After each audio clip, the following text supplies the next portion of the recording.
It was meant to be a quirky segment, a nostalgic nod to a long and winding career full of eccentric roles, missed opportunities, and unexpected comebacks, but what unfolded on the stage of The Late Show with Stephen Colbert that night would go down as one of the most chaotic and talked about interviews in recent television history, because when Eric Roberts, the famously unpredictable and often misunderstood older brother of Julia Roberts, walked onto the stage wearing a leather jacket, tinted glasses, and a half-smile that could either mean total charm or total chaos, no one could have predicted the storm that was about to erupt.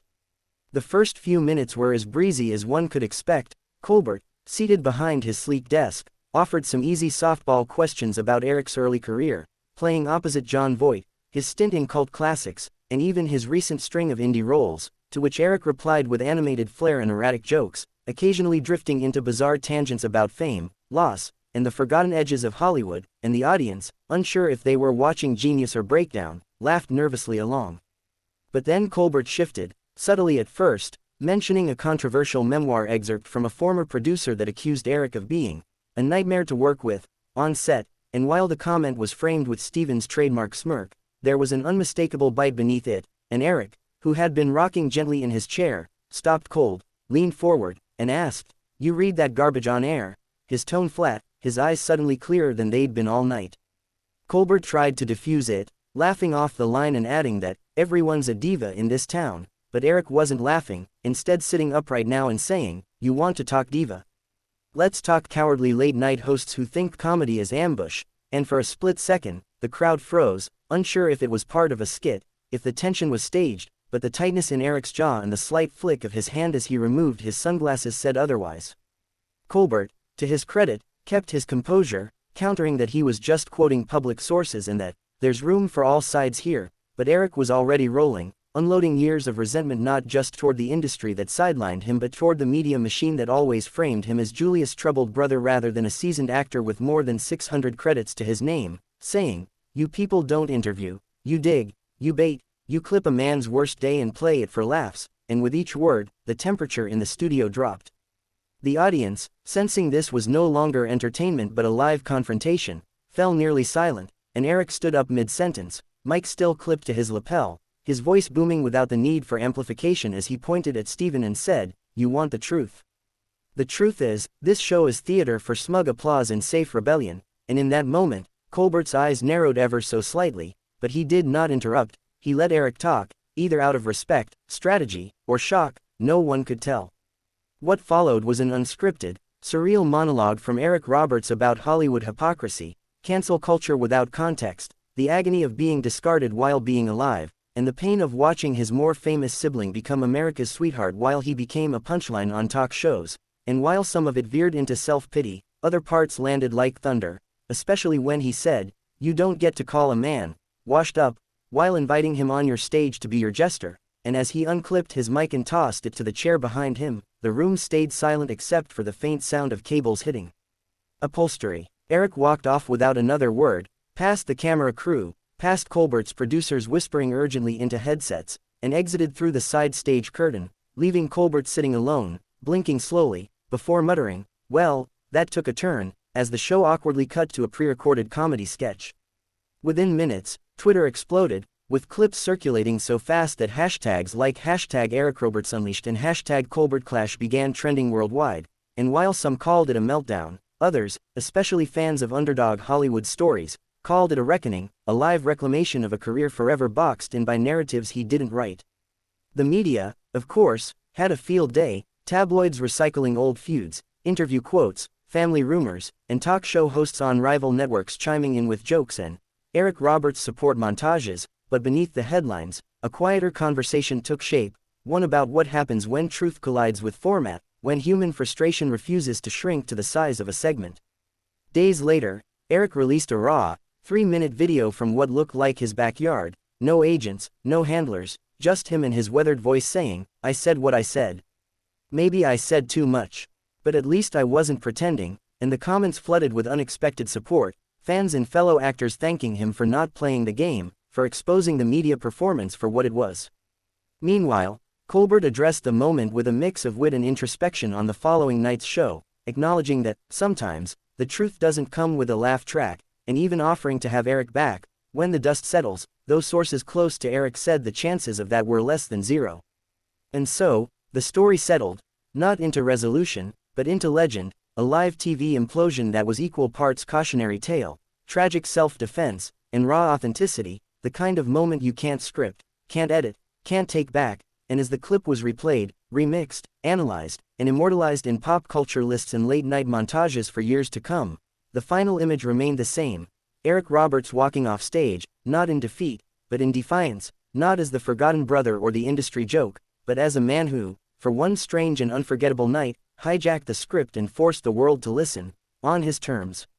In the aftermath of Eric Roberts' stunning exit from The Late Show, the entertainment industry found itself split between those who dismissed it as a classic example of a temperamental actor unraveling under pressure and those who saw it as an unscripted indictment of how late-night television commodifies reputations for clout. But regardless of perspective, no one could deny that something rare had happened on that stage, something not rehearsed, not manufactured, not sanitized for comfort, and as networks scrambled to distance themselves from the fallout or capitalize on it depending on their agendas, Eric himself became a reluctant lightning rod, his name now echoing through headlines and news segments not for a new film or scandal, but for simply saying aloud what others had been too afraid to say. Invitations poured in from every corner, morning shows wanting redemption arcs, podcasts craving the inside story, streaming platforms offering him multi-part documentary deals on his life and legacy, but Eric rejected almost all of them, issuing only one public statement: "I'm not a moment. I'm a man," a phrase that quickly turned into a meme but also resonated in deeper ways with a public increasingly tired of celebrity puppetry and the disingenuous rituals of televised conversation. While pundits dissected his emotional outburst, some journalists began revisiting his career with fresh eyes, digging up performances in gritty indie films, character roles that had gone underappreciated, and interviews from decades past where he'd already been warning about the cost of fame, and quietly, an online movement began to swell, a reclamation of Eric Roberts as not just Julius' brother, or a Hollywood cautionary tale, but as a survivor of an industry that had long favored narrative over nuance.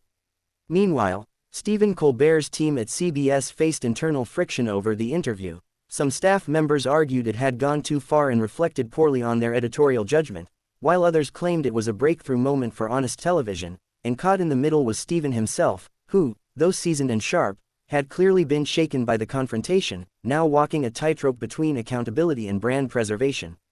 On a closed-set meeting days after the incident, Stephen reportedly addressed his team in a low, serious tone, admitting, "Maybe we've forgotten what unscripted really looks like," and although his words weren't broadcast, a sound technician leaked a transcript to a journalist, turning that quote into a viral headline across entertainment sites. Elsewhere, Eric returned to his quiet routines, filming a modest role in a small-budget crime thriller, avoiding paparazzi, and occasionally responding to messages from younger actors who wrote to him expressing gratitude for exposing the undercurrents of disrespect they too had experienced but never had the status to challenge publicly. And while Eric didn't reply to many, he kept screenshots of several messages, one from an unknown actor that read, "You didn't lose it. You just finally stopped lying," which he reportedly saved as the lock screen on his phone.